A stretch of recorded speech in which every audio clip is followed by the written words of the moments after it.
રૂપિયાની સફરથી દિવ્યેશ શાહના જયજેન્દ્ર. મહાવીર જન્મ કલ્યાણક પર્વ નિમિત્તે આપણે આ ત્રીજા એપિસોડમાં ભેગા થઈ રહ્યા છે. આપના તરફથી કોમેન્ટ, લાઇક અને સબસ્ક્રાઈબ કરજો.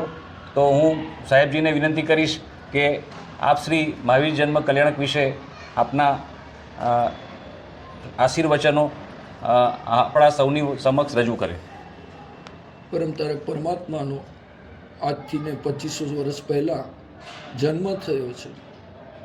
જન્મ થયો છે ત્યારે માતાને 14 સપના આવ્યા છે ને 14 સપના આવ્યા છે અને 14 સપના દેવાનંદા માતાની કુક્ષીમાંથી જ્યારે પરમાત્મા ત્રિશલા માતાની કુક્ષીમાં આવ્યા છે ને એ વખતે 14 સપના ત્રિશલા માતા જોઈ રહ્યા છે. ત્રિશલા માતા જ્યારે 14 સપના જોઈ રહ્યા છે અને એક અંદરથી આનંદની લહેર ઉઠે છે. અને એના પછી ચૈત્ર સુદ 13ના દિવસે મધ્યરાત્રિએ પરમાત્માનો જન્મ થયો છે.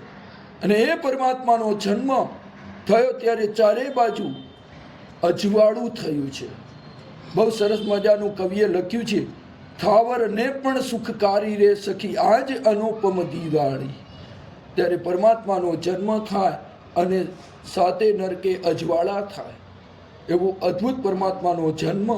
અને એ વખતે 64 ઇન્દ્રો પરમાત્માનો અભિષેક કરે છે મેરુ પર્વત ઉપર લઈ જઈને, ને અદ્ભુત એવા અહોભાવપૂર્વક એ મેરુ અભિષેક કરે છે અને પોતાના કર્મો ખપાવી રહ્યા છે.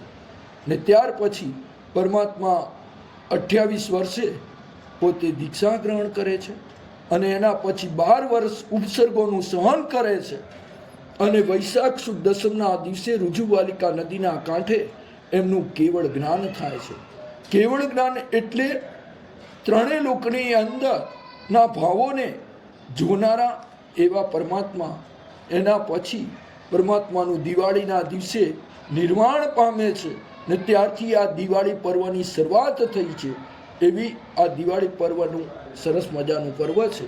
તો આવી રીતના ચૈત્ર સુદ 13ના આપણે સાથે મળી અને એને અંતરથી વધાવીએ અને એક જ ભાવના ભાવી છે કે સવી જીવ કરું શાસન રસીની ભગવાને ભાવના ભાવી છે.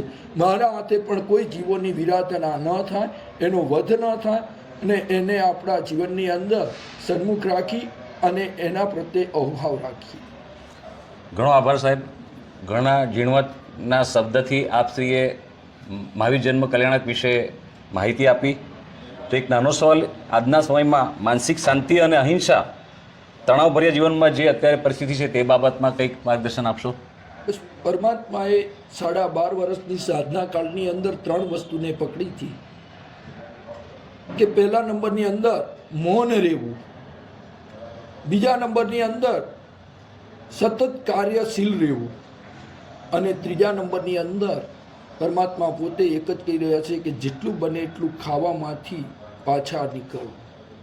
પરમાત્માએ 12.5 વર્ષથી સાધના કાળમાં પૂરા 1 વર્ષ પણ ખાધું નથી અને 12.5 વર્ષની અંદર પરમાત્મા સૂતા નથી અને પરમાત્મા 12.5 વર્ષ સુધી બોલ્યા નથી.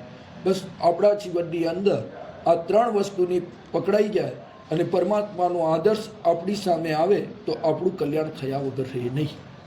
ઘણો આભાર સાહેબ. રૂપિયાની સફરથી દિવ્યેશ શાહના ધન્યવાદ. સાહેબશ્રીને વિનંતી કરીએ છીએ કે આપના આશીર્વાદ અમારા પર જરૂરથી રાખશો અને આ વિષયો પર જે આપણે આર્થિક સમૃદ્ધિથી આત્મિક સમૃદ્ધિ તરફ જઈ રહ્યા છે તે આપ સૌ કેવી રીતે સ્વીકારશો એની જરૂરથી આપ કોમેન્ટ કરજો, લાઈક કરજો અને આપણી ચેનલને સૌથી વધારે સફળતા રૂપે સબસ્ક્રાઈબ કરીને લોકો સમક્ષ રજૂ કરજો. ઘણો ઘણો આભાર. આમાં જે કંઈ બોલાણું હોય તો જીને આજ્ઞા વિરુદ્ધ અમે મિચ્છામી દુક્કડમ માગીએ છીએ.